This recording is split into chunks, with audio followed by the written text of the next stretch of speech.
Oke. Pertanyaan ada? Seputar kemuliaan Ramadan.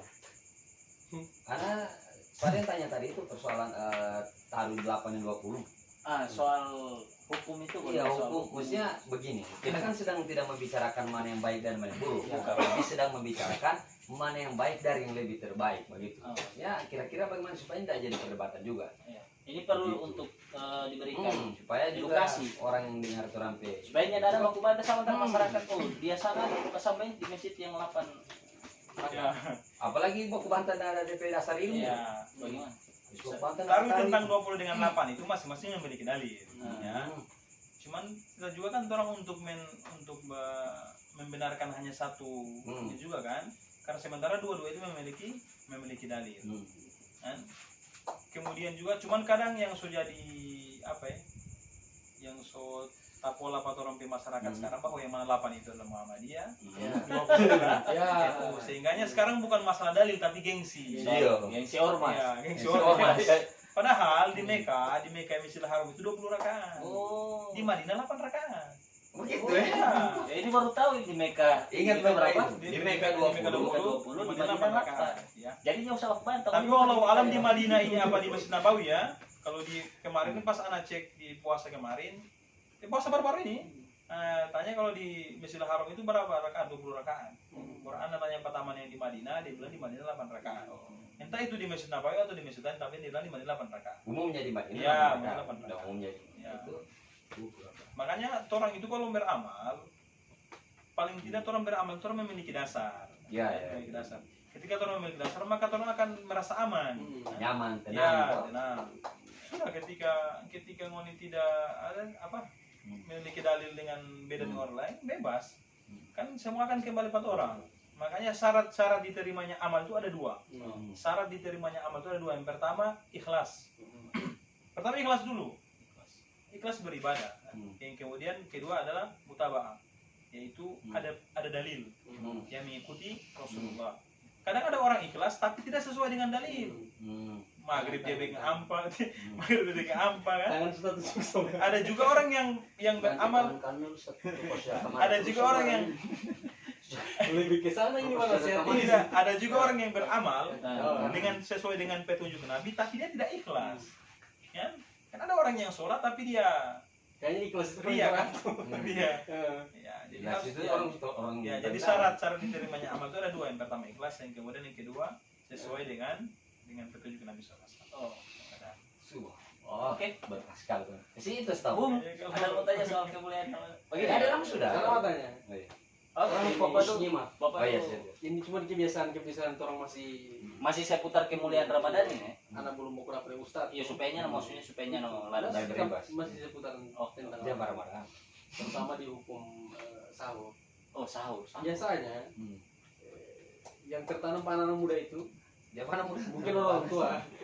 Ya, harus dipahami juga sebenarnya batas pemuda dalam Islam itu umur 40 tahun. Iya. Oh, apapun. Kadang kalau orang pemikiran bahwa yang suka dia semua pemuda. Ya, harus kalian catat itu ya. Dan masa kedewasaan itu, masa kematangan itu sebenarnya pas umur 40 tahun. Makanya kenapa wahyu itu diturunkan kepada Nabi pada saat umur 40 tahun. Karena biasa umur 40 tahun itu so matang. Matang. Cara berpikir. So di antara remaja dengan dewasa.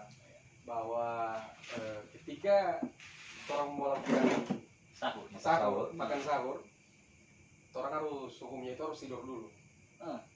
Tidur Ada ini. Gak ada pertanyaan harus tidur dulu baru kemudian orang santap sahur. Nah, kira-kira pendapat dari Ustaz orang yang tidak tidur. Apalagi sekarang terus mau dekat sahur belum tidur. Jangan sampai itu betul, tapi itu orang lebih jelas. Masuk Ustaz jelas. Oh, teman-teman catat ya. Dengar baik.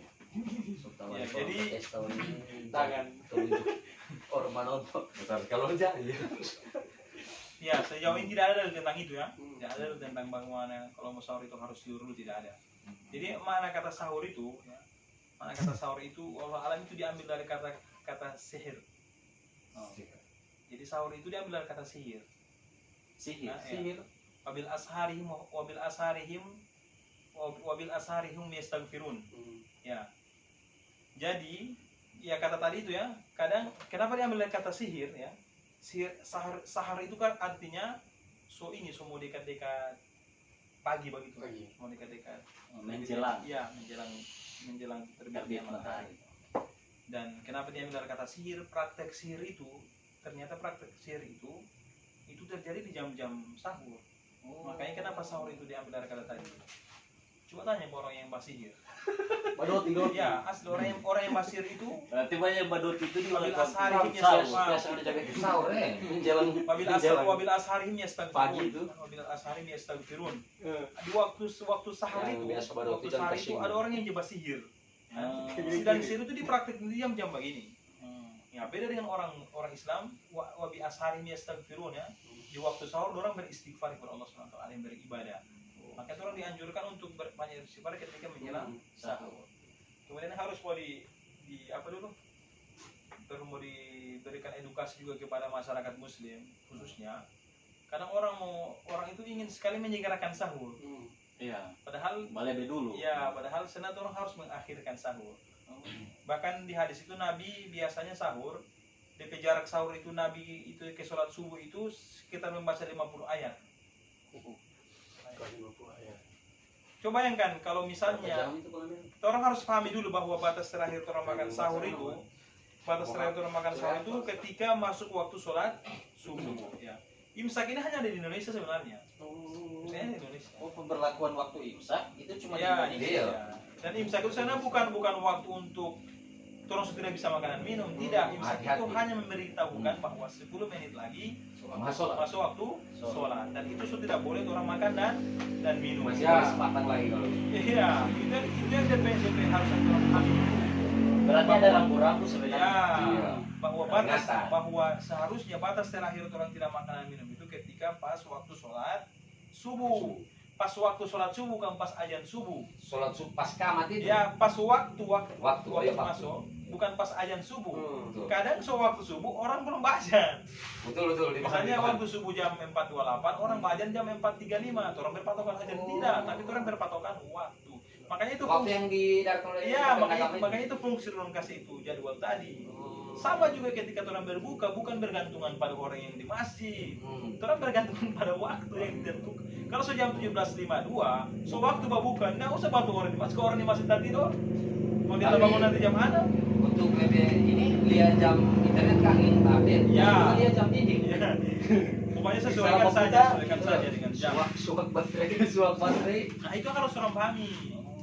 Makanya di sahur itu orang disuruh diakhirkan makan sahur karena tadi yang pertama dimanfaat ketika orang misalnya jam 4:30 ini sholat subuh, orang makan sahur jam 3. Apa efek dari habis orang makan sahur? Ngantuk. Gila di rumah itu. Itu habis makan sampai di kepala tuh itu bilang saya ular itu begitu kalau makan. Ular itu begitu ya. Ya itu bilang ular itu begitu. Oke, jadi itu Ya. pemahaman yang harus orang Menarik sekali. Makanya Baik, kenapa Bapak orang Imam. disuruh akhirkan, bahkan Nabi bilang itu 50 batas 50 ayat orang baca Al-Qur'an. Nah, kalau 50 ayat cuma nambah, paling cuma nyala sampai setengah jam. Jadi 15 menit. Ya, makanya kalau saya pribadi saya biasa sahur itu hampir jam 4. Pas habis sahur itu kan sudah lama subuh. Dia mengantuk. Yang makan jam 3. Coba makan jam 3. Pesan dari Bangka. ayat Al-Baqarah. Sama, DP ukuran juga sama. Kalau 50 ayat Al-Baqarah bisa sampai setengah jam. Iya. Taruhlah turun jam 4 atau tinggal jam 4 kurang 15 menit orang makan sahur. Ya bisa tinggal bazikir atau apa atau baca Quran atau uni kan bisa. Yang bermanfaat. Ya, makanya kenapa banyak orang yang ketinggalan sholat subuh karena orang menyegerakan sahur. Karena sahur itu diakhirkan. Sesuai mau lewat. Kalau berbuka disegerakan. Ya, kalau berbuka Ya. disegerakan. Kalau berbuka, kalau sewaktu buka, nggak usah mau cari yang enak. Pokoknya apa yang ada di tampah, sudah itu. Begini Ustaz, kalau Tapi luar biasa sih. ada satu kasus kita juga pernah alami ini soal kalau tadi soal Pribadi ini sahur, curhat ini. bukan masih seputar juga Oke. puasa. Durasi. Kalau tadi soal sahur ini Sahur. soal puasa. Soal buka. Ada satu kasus yang kita pernah alami buat Baden Tamang. Nih, Tamang satu bilang buka. Terus saya Tamang ini kan buka. Dia bilang kalau mau maghrib dulu, ke belakang itu. Habis maghrib baru orang mau buka. Iya, kita pernah. Asli nih. Iya, itu asli Iya, tuh. iya. Sumpah demi Allah ini pernah kejadian kita. Saya lampu. cuma karena kita entah apa dia hukum, cuma karena kita perasaan pada dia, ya sudah tolong maghrib dulu. Setelah maghrib baru sudah. Jadi ngene mah bukan nanti habis Iya, kita baik kepada dia. Nggak Bukan ikut soal pertama. bukan soal kita ya. sama untuk kita bangun. Cuma tentang kita perasaan kepada dia. Kira-kira bagaimana urus dong habis sholat maghrib. Karena masih Ya, lama. DP hukum juga tidak juga haram atau apa ya. Nah, Tapi memang orang dianjurkan untuk menjadikan berbuka karena ada hadis.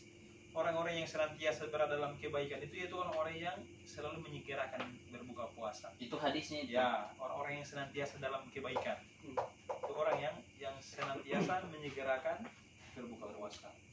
Ketika datang waktu buka sudah buka. Oke. Bersegera. Makanya kan berkaitan juga dengan perkataan Nabi bahwa makanlah sebelum lapar, berhentilah sebelum Kenyang. kenyang. Oke, ini karena durasi, ini pertanyaan kunci dari kita. Bertanya Sudah. soal itu. Itu orang melanjutkan. Ini di bulan Ramadan, ini pasti pernah dan selalu orang dengar ada malam Lailatul Qadar, ya kan? Malam yang sungguh mulia. Malam apa? Malam Lailatul Qadar. Bukan Laila Ganin bukan. Kira-kira menurut Ustadz soal Lailatul Qadar ini bagaimana? Artinya apakah dia sama dengan malam-malam yang lain atau ada yang bilang ini malam yang Istimewa. sangat istimewa, sangat mulia Kapan dibandingkan itu waktu itu? di bulan-bulan daripada 1000 bulan, dan kapan itu waktu itu sebenarnya? Apakah dia 10 hari Awal. terakhir atau tengah atau awal, bagaimana? 3 hari yang semua mau. Ya, sudah jelas ya bahwa Lailatul Qadar itu merupakan malam yang paling baik daripada malam 1000 bulan. Anzalnahu fi Lailatul Qadar. Mama adraka ma Lailatul Qadar, Lailatul Qadar khairum min alfi syahr. Sebaik-baik bulan yang malam lebih baik daripada 1000 bulan. Adapun di waktu ya, ada sebagian ulama yang mengatakan bahwa mulai dari 17 Ramadan sampai dengan akhir.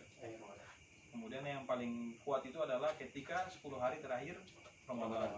Sampai ada hadis yang lebih spesifik, dia mengatakan bahwa biasanya itu berada pada malam-malam ganjil 10 hari terakhir Ramadan. Malam ke-21, malam ke-23, malam ke-25, ke-27 sampai malam ke-29. Ganjil-ganjilnya Ya, mana? malam-malam pada malam ganjil. Nganjur Rasulullah. Ya, dan itu Pak ya, dan hadis yang paling banyak mengatakan bahwa malam-malam yang berpotensi turunnya malam Lailatul Qadar itu yaitu malam-malam ganjil pada 10 hari terakhir Ramadan. Kenapa tidak dijelaskan secara spesifik di malam 10 hari apa? betul-betul. Ya, karena tadi supaya orang tidak hanya berpatokan pada satu malam. Ya. Supaya DP ibadah, DP semangat ibadah tadi tidak kendor. Kalau misalnya Lailatul Qadar sudah ditentukan malam 21, yakinan percaya pasti habis malam 22 sudah. Soalnya itu. Bukan apa lagi kita sudah malam Lailatul Qadar kan? Nah, makanya tidak dijelaskan secara spesifik dia malam apa, di malam keberapa, sehingga hanya tadi dimanfaat tadi, sehingga orang bisa mengisi malam-malam terakhir tadi dengan penuh ketaatan. Ya. Makanya kalau orang dapat di malam Lailatul Qadar kan masya Allah, orang yang berzikir di malam itu seperti berzikir lebih daripada 1000 bulan. Orang yang mengaji di malam itu, ya, orang yang mengaji di malam itu seperti orang yang mengaji lebih daripada 1000 bulan. Semua amal. Makanya orang dianjurkan untuk Beribadah. ya beribadah. Semua umat muslim itu. Ya, Semua tidak kenal dia ya, beriman atau ya. Dan yang mendapat kemenangan Lailatul Qadar bukan hanya sebagai orang yang kan ada bilang kita haid, kita boleh Iya, betul. Kan Yang boleh lain, ya, perempuan. kan boleh berzikir kan. Boleh dia mengaji kan. Atau orang yang berbuat baik pada malam itu, DP pahala seperti orang berbuat baik lebih baik daripada 1000 bulan. Berbuat baik Ya. selama 1000 bulan. Orang yang berbakti kepada orang tua pada malam itu, DP bakti seperti 1000 bulan. Subhanallah. Atau 1000 bulan. Dia bakal dia sahur di mama di papa, atau dia kasih makan. Orang yang kasih diet kopi pada malam itu, sama dengan orang bakal pahala orang bakal kopi 1000 bulan. Jadi semua amalan baik di malam itu akan dilipat gandakan. Mungkin juga amalan buruk juga akan dilipat. Ya, ada mafhum. Jadi di kaidah fikih kita ada mafhum mukhalafah. Ya, jadi ada pemahaman terbalik. Kalau ada amal jariah pasti ada Dosa jariah. Ya, kalau ada ilmu bermanfaat, ada juga ilmu yang tidak Bermanfaat. bermanfaat. Kalau ada anak soleh, yang dibangun orang tua, ada juga anak kan? Tangan. Ya, kalau ada anak durhaka, maka Ada anak juga. soleh. Ya, jadi ada mafhum mukhalafah. Kanan-kanan. Oke, ya. Closing statement Ustaz. Iya. Closing statement. Pesan. Iya, ini sekedar apa ya? Sekedar perbincangan. Tapi nyana putus ini malam juga kan. Orang bisa banyak hal yang akan orang bicarakan selama momentum Ramadan ini. Bisa jadi soal kisah-kisah itu, kisah-kisah sahabat dan sebagainya. Closing statement untuk episode malam hari ini. Kan ada quotes yang bilang bahwa hari ini harus lebih daripada hari kemarin, dan hari esok harus lebih daripada hari ini. Makanya kalau kemarin orang di bulan Ramadan orang keamalan masih kurang, seharusnya di bulan ini orang harus lebih baik lagi, lebih tinggi. Karena jangan sampai orang termasuk dalam hadis yang dikatakan Nabi kan, rugi ba'anfu kan, ada orang yang celaka Nabi bilang, ada orang yang celaka, kemudian ditanya siapa itu Nabi kan, Nabi bilang dakhala alaihi Ramadan, dia masuk dalam bulan Ramadan, sumang salaho falam yughfar lahu. Ya, dia hidup di bulan Ramadan, dia diberikan kesempatan hidup di bulan Ramadan sampai bulan Ramadan berakhir darinya, kemudian dosa-dosanya tidak diampuni. Makanya Nabi bilang adalah orang yang celaka. Makanya jangan sampai orang termasuk orang yang itu. Tahu-tahu maksudnya dia berkata kotor, tahu-tahu nggak usah apa-apa, daripada dapat orang yang celaka kan. Ya, makanya usahakan kalau hari kemarin orang tidak mampu melaksanakan sholat 5 waktu secara full, usahakan tahun ini orang harus melaksanakan sholat 5 waktu secara full gitu. Kan masih ada kesempatan lagi, ini baru malam ke-10, masih ada 20 malam lagi untuk orang, apalagi orang belum kelewatan dengan Lailatul Qadar. Masih ada kesempatan untuk orang memaksimalkan kisah Ramadan yang ada. Oke. Ya, itulah gengs perbincangan kita pada malam hari ini. Dan terkhusus untuk kalian, ini channel jangan lupa subscribe, like, comment, share, Ambor dan komen. Oke, nanti terombak dapat di lain waktu. Sekian. Assalamualaikum warahmatullahi wabarakatuh. Waalaikumsalam warahmatullahi wabarakatuh.